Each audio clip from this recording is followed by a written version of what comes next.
Welcome, everyone. We're very pleased to have you all here.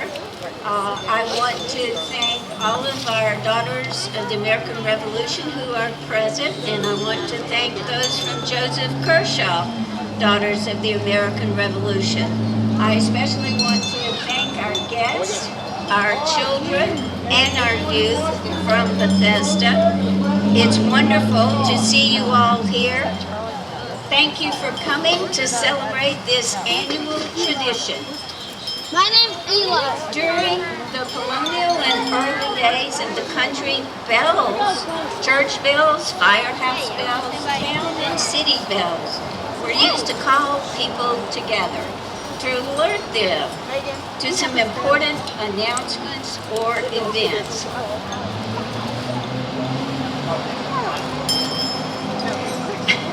Bells called us all together for the very first time publicly in Philadelphia on July the 4th, 1776, to recognize and read the Declaration of Independence. Then again, over 11 years later, on September the 17th, bells were used to call people together again for the first public reading of our new Constitution. The most significant statements they heard were in the preamble, which all of you should have in your hands. Thank you, Johnny.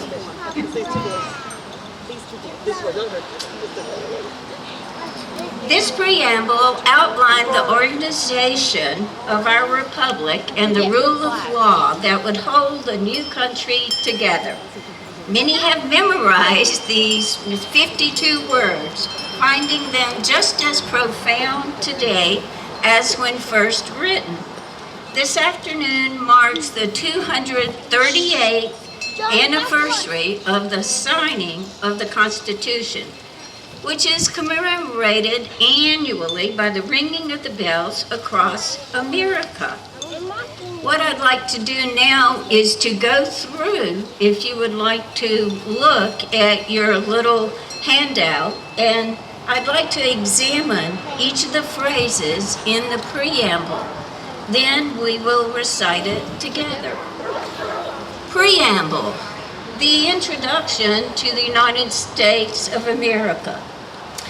We, the people of the United States, all the people in our country, including all of you children who are here today and youth, in order to form a more perfect union, to come together and make things better for everyone who lives in our country.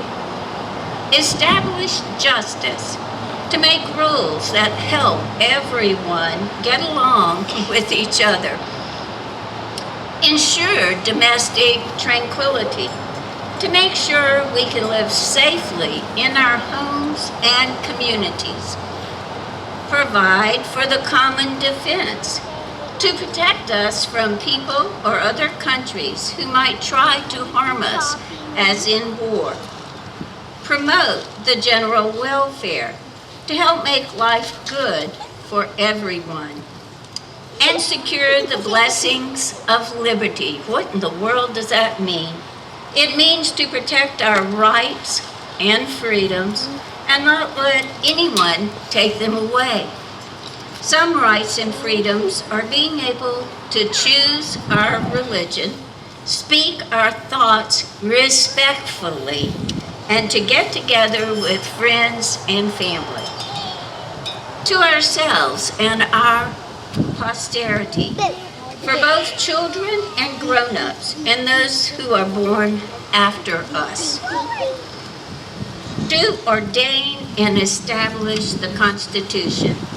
To write down the list of rules and promises for us and our government to keep and practice. For the United States of America, of course, our country in which we live. These are the big ideas. Think about what these ideas mean and learn more about them every day. Now, if you will join me Please recite the preamble to the Constitution together.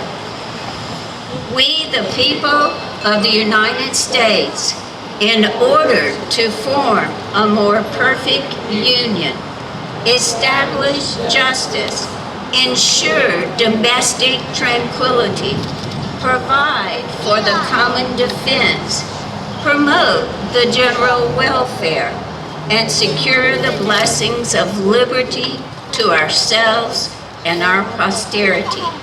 Do ordain and establish this Constitution for the United States of America.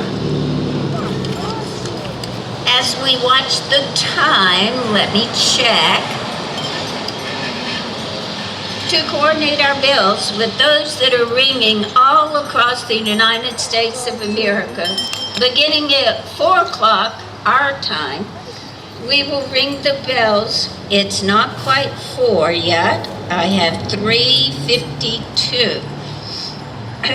We'll ring whatever bell you have, and Tom has volunteered to ring our church bells, and we hope to hear several other churches doing likewise, as well as the city bell.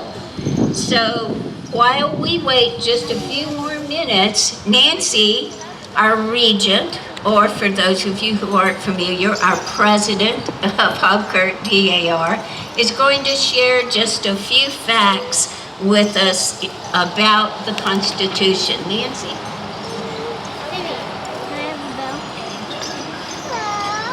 The words of the preamble that you just read are iconic words and introduce the United States Constitution and express its core mission: to unite the nation, ensure justice, maintain peace, defend freedom, promote well-being, and secure liberty for future generations.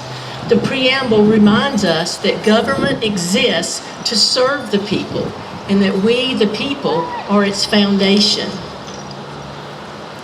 Our Constitution is the oldest written national constitution still in use.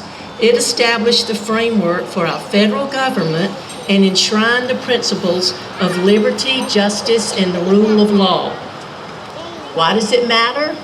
It defines our government. It outlines the 3 branches: legislative, executive, and judicial, and the system of checks and balances that prevents any one branch from becoming too powerful.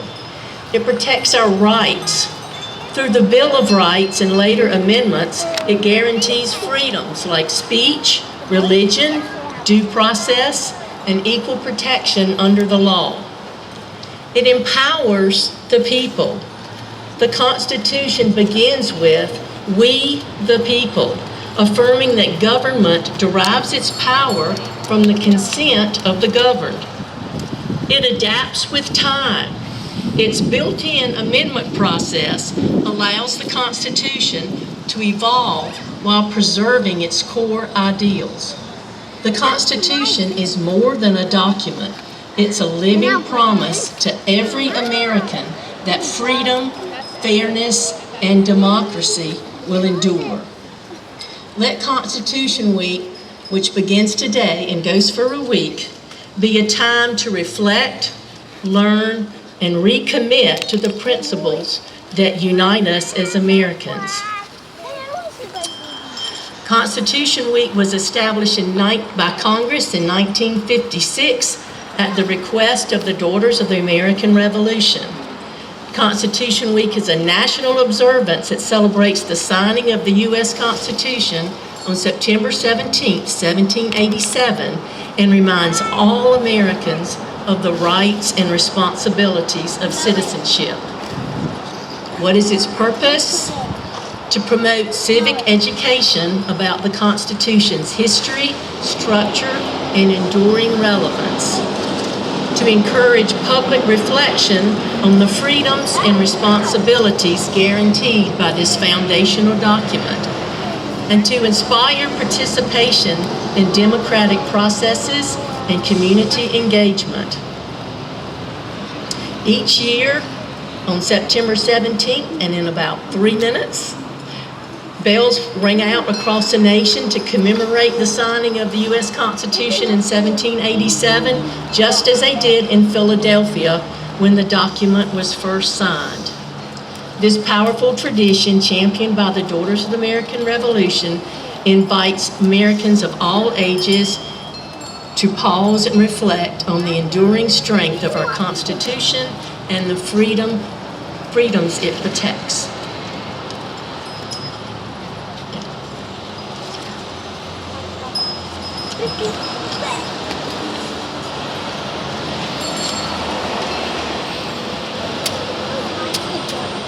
Okay, I always get into trivia. Since we've got about 2 minutes, I'm going to give you some trivia on the Constitution. Okay? The Constitution was written in the Pennsylvania State House, where the Declaration of Independence was signed and where George Washington received his commission as commander of the Army. It is now called Independence Hall. Written in 1787, it was signed on September 17th, but it really wasn't ratified by all the states until 1788. Established on November 26, 1789, the first National Thanksgiving Day was created by George Washington as a way of giving thanks for the Constitution. Ben Franklin was the oldest delegate at 81 years old and had to be really carried into the meetings as they met and voted on it.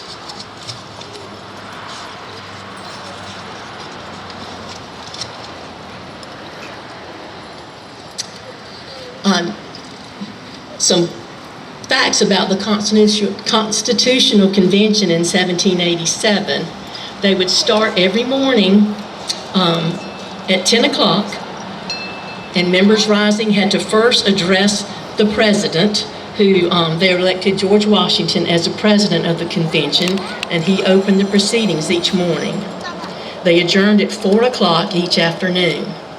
The delegates decided to keep everything they did secret.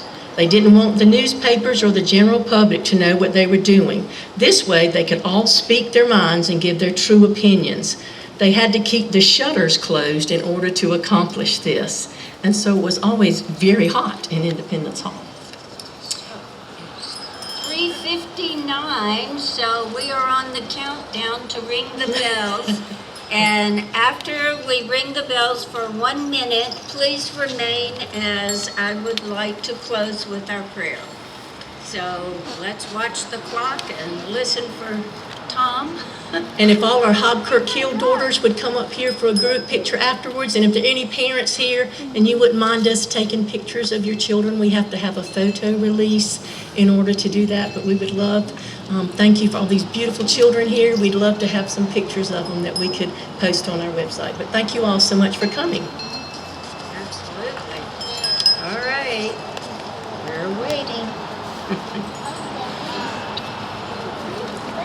Go ahead if you've got it for your countdown.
Thank you again.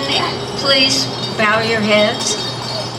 We'll close with a petition offered in part by George Washington when he prayed, "I now make it my earnest prayer that God would have the United States in his holy protection. that he would incline the hearts of the citizens to cultivate a spirit of subordination and obedience to government, to entertain a brotherly affection and love for one another, for their fellow citizens of the United States at large, and particularly for their brethren who have served in the field, and finally, that he would most graciously be pleased to dispose us all to do justice and to love mercy. Amen. Thank you once again. This concludes our program.